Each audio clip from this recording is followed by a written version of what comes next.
제3장. 보라, 아버지께서 어떠한 사랑을 우리에게 베푸사 하나님의 자녀라 일컬음을 받게 하셨는가. 우리가 그러하도다. 그러므로 세상이 우리를 알지 못함은 그를 알지 못함이라. 사랑하는 자들아, 우리가 지금은 하나님의 자녀라. 장래에 어떻게 될지는 아직 나타나지 아니하였으나 그가 나타나시면 우리가 그와 같을 줄을 아는 것은 그의 참모습 그대로 볼 것이기 때문이니, 주를 향하여 이 소망을 가진 자마다 그의 깨끗하심과 같이 자기를 깨끗하게 하느니라. 죄를 짓는 자마다 불법을 행하나니 죄는 불법이라. 그가 우리 죄를 없애려고 나타나신 것을 너희가 아나니 그에게는 죄가 없느니라. 그 안에 거하는 자마다 범죄하지 아니하나니 범죄하는 자마다 그를 보지도 못하였고 그를 알지도 못하였느니라. 자녀들아, 아무도 너희를 미혹하지 못하게 하라. 의를 행하는 자는 그의 의로우심과 같이 의롭고 죄를 짓는 자는 마귀에게 속하나니 마귀는 처음부터 범죄함이라. 하나님이 아들이 나타나신 것은 마귀의 일을 멸하려 하심이라. 하나님께로부터 난 자마다 죄를 짓지 아니하나니 이는 하나님의 씨가 그의 속에 거함이요 그도 범죄하지 못하는 것은 하나님께로부터 났음이라. 이러므로 하나님의 자녀들과 마귀의 자녀들이 드러나나니 무릇 의를 행하지 아니하는 자나 또는 그 형제를 사랑하지 아니하는 자는 하나님께 속하지 아니하니라. 오늘 말씀해 보시면은 이 하나님의 자녀와 그리고 마귀의 자녀가 대조가 되고 있습니다. 여기서 우리가 하나 좀 집중해서 생각해 볼 부분은요, 하나님과 마귀가 대조가 된다고 해서 하나님과 마귀가 싸우는 존재가 아니라는 겁니다. 이 마귀는 하나님에게 감히 다가갈 수조차 없어요. 하나님의 그 종이라고 볼 수 있는 이 천사장, 뭐 그들과 싸울 수 있을 정도지 하나님께는 대적할 수가 없고 하나님께는 가까이 갈 수도 없습니다. 자, 그래서 우리가 이제 하나님과 마귀가 싸우는 뭐 대등한 존재가 아니다라는 걸 좀 기억하셔야 되고요. 단 우리가 하나님께서 분명히 이 사단의 머리를 묶어주셨어요. 이 사단을 쉽게 얘기하면 전봇대 이렇게 묶어버렸는데 우리가 자유의지를 가지고 스스로 이 사자인 사단한테 걸어가면 물리는 거죠. 예, 그런 정도라는 거 우리가 기억을 해야 됩니다. 그래서 오늘 말씀을 보시면 어떻게 그 균형을 잘 잡아나갈 것인가, 이것을 말하고 있는데요. 1절에 보시면은 보라, 아버지께서 어떠한 사랑을 우리에게 베푸사 하나님의 자녀라 일컬음을 받게 하셨는가. 우리가 그러하도다. 그러므로 세상이 우리를 알지 못하면 그를 알지 못함이라. 세상은 우리에게 왜 그렇게 사냐고 물어봅니다. 왜 주일날을 이렇게 교회에서 보내고 왜 남들 쉬는 시간에 계속 그렇게 힘들게 시간을 보내냐, 이해를 못하는 거죠. 하나님의 선하심을 맛보아야지만 이해되는 것이 신앙의 신비다라는 것을 말해주고 있고요.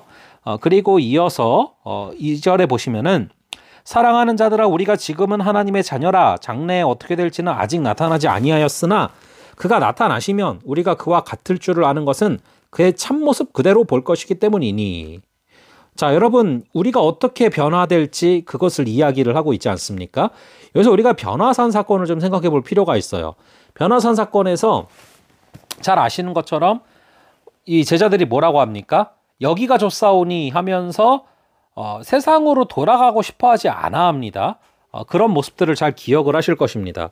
그만큼 정말 이 어떤 그 하나님의 그 변화된 모습, 예수님의 그 변화된 모습은 너무나 인상적이어서 사도 요한이 특별히 이제 오늘 이 서신서를 쓴 사람인데 변화산 사건에 있지 않았습니까?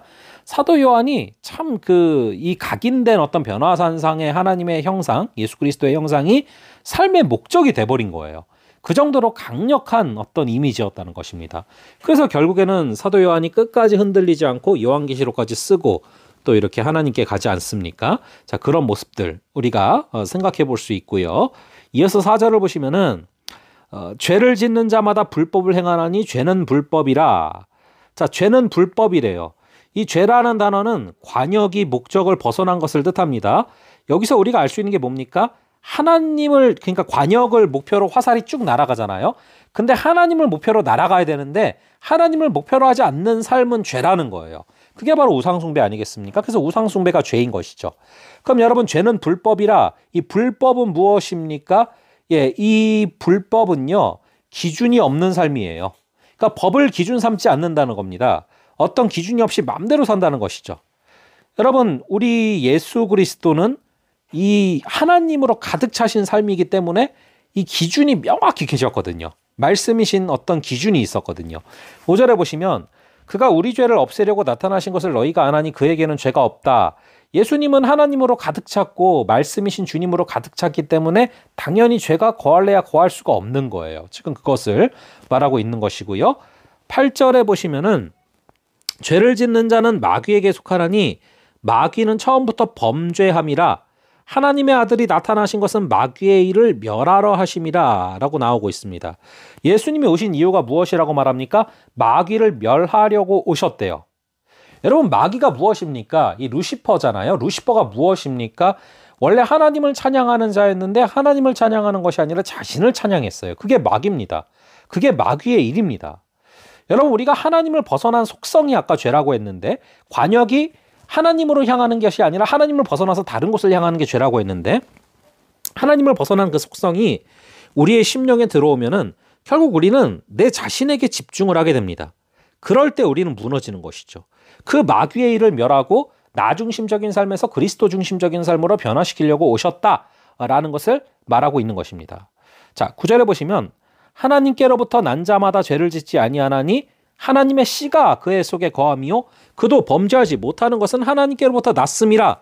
자, 하나님의 씨가 그 속에 거하면은 우리가 범죄를 하지 못한대요. 여러분, 하나님의 씨가 뭡니까? 하나님의 그 말씀이고 성령입니다.